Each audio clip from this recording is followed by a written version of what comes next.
అకాల వర్షాల వలన రైతాంగం అపార నష్టం కలిగింది.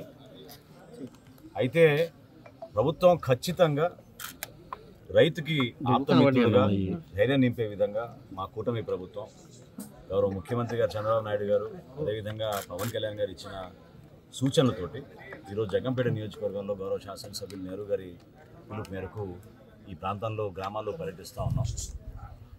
ఖచ్చితంగా ధాన్యం ఎవరైతే ఎండబెట్టడానికి కోసం ఆరబెట్టడానికి కోసం నిలబెట్టుకున్నారో ఈ వర్షాల వలన తడిసిన ధాన్యం ఖచ్చితంగా ప్రతి గింజ కొనే బాధ్యత ప్రభుత్వం తీసుకుంటుంది. ఇందులో ఏ మాత్రం ఎవరికి కూడా అపోహలు అవసరం లేదు. అదేవిధంగా నేను మాటిస్తున్నా అందరికీ కూడా తక్కువ రేట్లకి హడావడిగా దళాలు వచ్చి మిమ్మల్ని మభ్యపెట్టి కొనుగోలు చేయడానికి చేస్తున్న ప్రక్రియను కూడా మీరు దయచేసి ఎంకరేజ్ చేయబాకండి.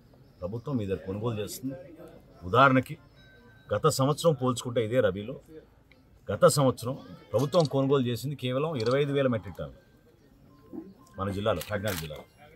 అదే మన కూటమి ప్రభుత్వం ఆల్రెడీ 59,000 మెట్రిక్ టన్నులు కొనుగోలు చేశాం.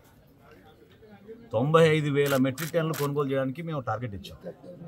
ఇప్పుడే ఉదయం జేసీ గారితో అధికారులతో మాట్లాడిన తర్వాత తప్పకుండా ఈరోజు మధ్యాహ్నం 3ంటికి సమావేశంలో అవసరమైతే ఇంకొక 50,000 మెట్రిక్ టన్నులు పెంచడానికి సిద్ధంగా ఉన్నాం. గౌరవ శాసనసభ్యులు నెహ్రూ గారు కూడా ఇప్పుడే మాట ఇచ్చాను. 250 మెట్రిక్ టన్నులు కొనుగోలు చేయాలి ఈ మండలంలో అవసరం చెప్పారు.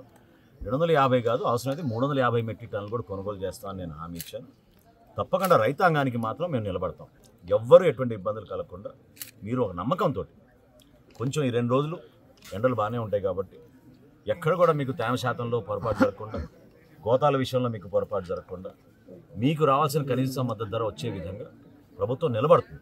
నిన్న కూడా నేను చెప్పాను పత్రికా సమావేశంలో, మూర్ఖంగా ఈరోజు కొంతమంది మాట్లాడుతున్నారు, దుర్మార్గంగా మాట్లాడుతున్నారు.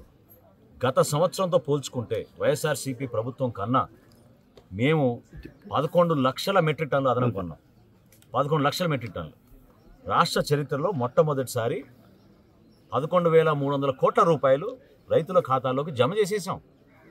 ఇంత భారీ ఎత్తున ఈ ప్రక్రియ జరుగుతున్నప్పుడు ఈ దురదృష్టమైన ఈ వర్షాల వల్ల కొన్ని సంఘటనలు, కొన్ని ప్రాంతాలు జిల్లాలో కొంచెం అలజడి ఉంది.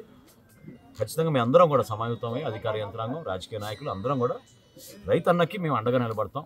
కూటమి ప్రభుత్వం ఎప్పుడు కూడా రైతును మాత్రం మేము వదిలేయం. దయచేసి మీరు ఆ ధైర్యం నింపుకోండి. ఆ భరోసా మీరు ఖచ్చితంగా నమ్మాలి. ఎక్కడైనా సరే, ఏ మండలంలో సరే మీకు ఇబ్బంది కలిగితే స్థానిక అధికారులకు చెప్పండి. తప్పకుండా ఎన్యూమరేషన్ చేస్తాం. కొంతమంది రైతు సోదరులు పొలాల్లోనే ధాన్యం తడిచిపోయిందనే విషయం మా దృష్టికి తీసుకొచ్చారు.